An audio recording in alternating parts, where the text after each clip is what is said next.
like be interested in each other at the same time? And I thought that was a really good question. And I said, if the timing is right and if it's God's will, then yes, that will happen one day.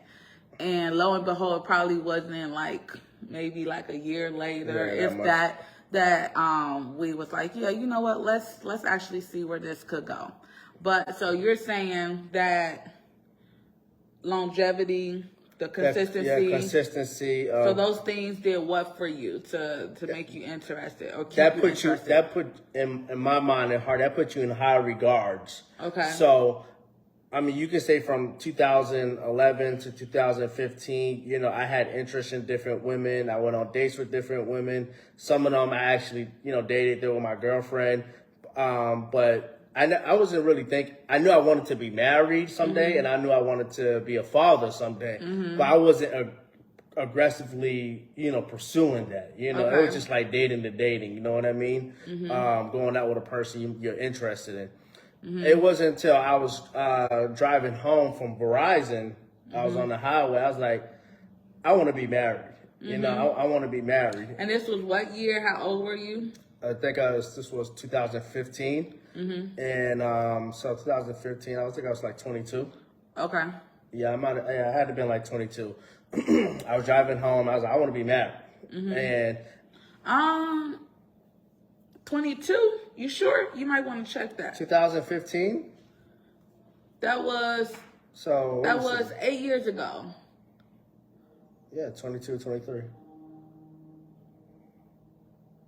8 years ago? You were 25, honey. No, was it? We're into... Somebody help us. Do the math. I'll give you 20. Let me see. If you're 32 right now... I just turned 32. This year. Last month. Minus 8 years ago is what? 24.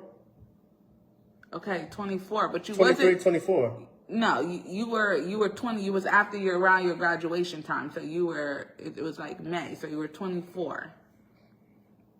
Right? Yeah, that's 8 years ago. Okay, Nation, I'm not spending here. I'm into the details. You weren't 22. Let's just get that straight. You weren't 22. Okay, a little older than that, 23, 24. All right, guys, around 23, 24. Yeah, thank y'all, because we over here struggling, okay? Okay, go ahead with your story. So, all right, so I was driving home from Verizon where I worked at the time, okay. And I was saying to myself, I want to be married. Okay. So me being me, I'm like, all right, who's going to make the best wife and the best mother that I know right now? And I'm like, is there anyone that I know right now that fits those qualifications? So I had like about an hour. Math is hard. Yeah, that math. Exactly. So I had like an hour to think about this, and I'm going through everybody I know, and you came up on top for every major category that I was thinking about in my head. Okay, so I came to the top. Yeah, I was like, I think she'd be the best wife, the best mother, and all these different things. Oh, so then what happened? I told you I was going to pursue you. Yeah, so that was August the 2nd, 2015.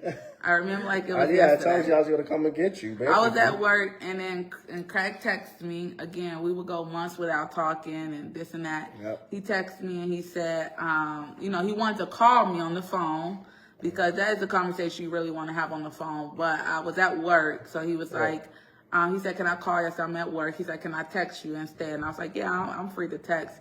So he was like, I've been doing some thinking and this and that and really just kind of analyzing my life. And he's like, I come to the decision I really want to pursue you and I want you to be my wife someday. And I was like, whoa. I'm at work flipping burgers Flipping burgers. I wasn't ready. I was not ready for that. That hit me hard. I was like, okay, this brother came hard. Okay. Yep. So he said, I want you to be my wife someday. I want to seriously pursue you. And I want to come down there and visit you. Now, mind you, at this point, we had not met in person. We initially started talking in 2011. It's now August of 2015. And he's like, I want to come and visit you. He wasn't playing no games.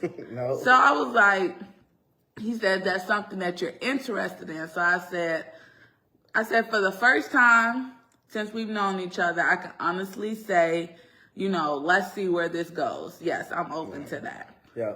Now, mind you, I had just got out of a situation. It wasn't a relationship. It was a situation that I should have never been in the first place. We're gonna leave that right there. So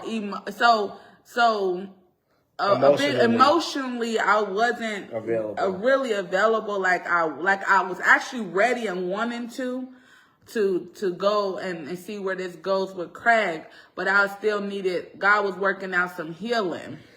Exactly, bro. There was a situation.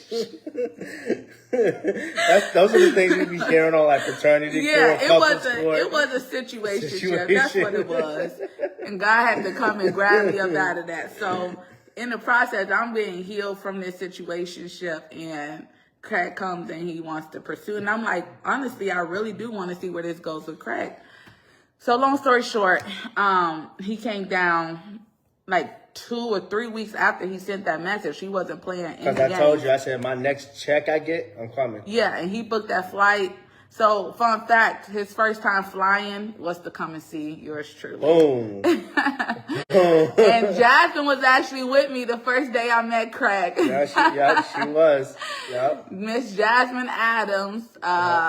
She was Jasmine Smith back then. Man, how times have changed. It was Naisha Smith and Jasmine Smith. It was Naisha Smith and Jasmine Smith. At that time. We were some Smiths. We were some Misses back, some Miss back then. I was really thinking, I was like, are they really sisters? I mean, you couldn't tell us anything different. Really? I'm like, because I'm like, on like Facebook, they were like, sis, this, that, sister. I was like, are they really sisters? I know, it's hard to tell. You can't tell me nothing different. You can't tell me Jasmine not my sister. So, I had Jasmine with me and my sister Shari, and we came to the airport and picked Craig up, and I was so nervous and so on and so forth. So let's get back to the question. So it was the consistency for you, the longevity of our friendship. And for me, through that, I can agree with that.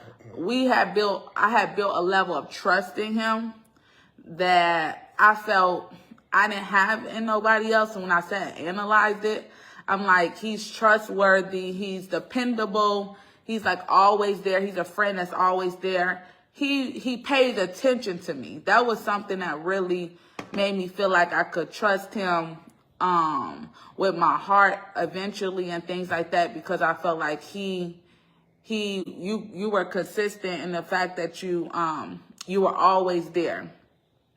I remember, and you listened to me, because things would come out. Like I said, we would go months without talking. But then when we finally did connect again, he'll say something that I said to him like a year ago or months ago.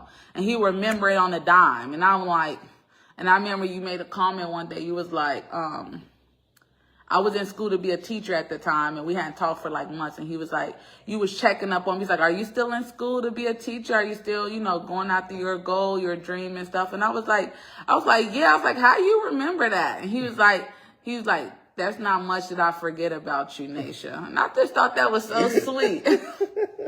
I'm like, you keeping up with a sister? Brother Dwayne said, for me, it was her looks, love for God, and sweet spirit. Amen. He nailed it.